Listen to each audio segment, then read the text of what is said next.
Is California about to be hit by a major earthquake? Los Angeles has been hit by 1,200 micro-quakes in the past 8 months, and it's putting this area at risk of a bigger tremor.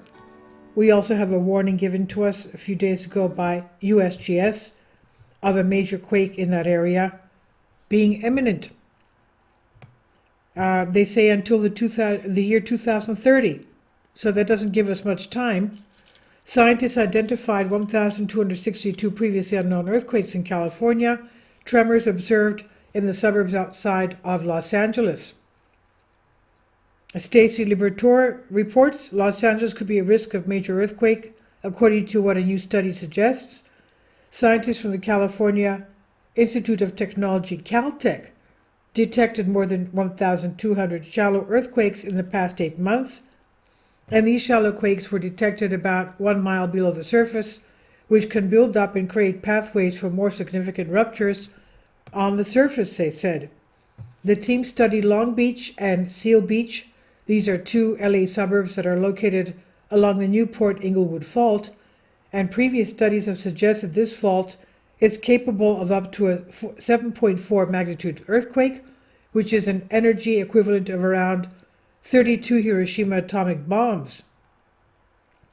Shallow quakes can feel like a bomb directly under a city, said Susan Hugh, U.S. Geological Survey seismologist. While the name sounds unthreatening, shallow quakes can build up to create more pathways for intense earthquakes to rupture on the surface. These shallow quakes previously eluded detection by the regional seismic network due to urban noise from ships, exploration devices, and other sonar technologies, but by investigating during evening hours when noise levels are a lot lower, the team was able to identify 1,262 events. The Newport-Inglewood Fault extends 47 miles from Culver City southeast to Newport Beach, at which point the fault trends east-southeast into the Pacific Ocean. And it was first identified after a 4.9 magnitude earthquake struck near Inglewood, California, June 21, 1920.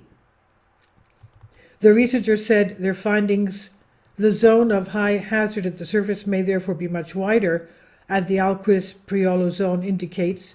Alquist-Priolo zones are regularly zones surrounding California's surface traces of active faults, and wherever an active fault exists, if it has a potential for a surface rupture, a structure for human occupancy cannot be placed over the fault, that is, residence or commercial buildings, and must be a minimum distance from the fault of about 50 feet. The researchers detected the shallow earthquake using 3 dense nodal seismic array displaced temporarily on the Long Beach Seal Beach area. And the team collected data between 9 p.m. and 5 a.m. Pacific time, hoping to filter out noise from the surrounding area, which did prove successful. The large number was expected, Yang said. The surprising aspect is the relative number of shallow events, as he explained. And these quakes were detected about 1 mile below the surface, which can build up and create pathways for more significant ruptures on the surface. Shallow earthquakes are caused by stresses on the fault increasing slowly in response to the slow movement of tectonic plates, with sliding beginning when that stress exceeds static friction. The research also identified new faults between Los Alamitos Fault and the Newport-Inglewood Fault, and north of the Garden Grove Fault. Yang said there was no evidence that the small shallow earthquakes detected in their study were caused by oil and gas operations. The researchers said that other faults in Southern California could be examined for these very slow earthquakes to better characterize seismic hazards. The Newport-Inglewood Fault, along with its entire length, as well as the whole Los Angeles basin, could benefit from such study, according to what Yang explains.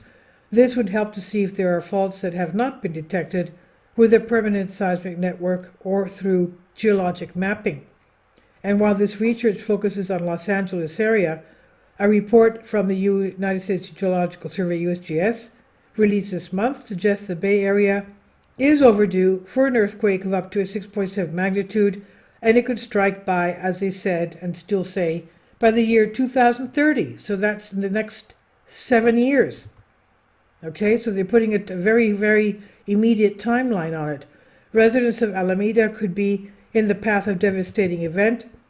The small city was once a peninsula connected to Oakland by a small landmass that more than 100 years ago was dredged out to lengthen a shipping strait. Speaking to Bay Area Paper, the director of earthquake sciences for USGS said the city is at risk of collapsing in on itself when a quake eventually strikes, with Alameda poised to bear the brunt of the disaster. With Phil, it's a little like a house of cards, said Christine Goulet. USGS told Mercury News Alameda earthquake readiness, saying that citizens could see their community come tumbling down before 2030 if nothing is done. Goulet has a PhD in civil engineering from UCLA and said most of the 6-mile wide landmass is at risk of liquefaction, a phenomenon that occurs under severe shaking that causes waterlogged soil to lose its strength and behave like quicksand, like a liquid. She further warned that the wet marshland pumped from the bottom of the San Francisco Bay in the early part of the previous century was likely not packed down properly enough, leading to more cause for concern.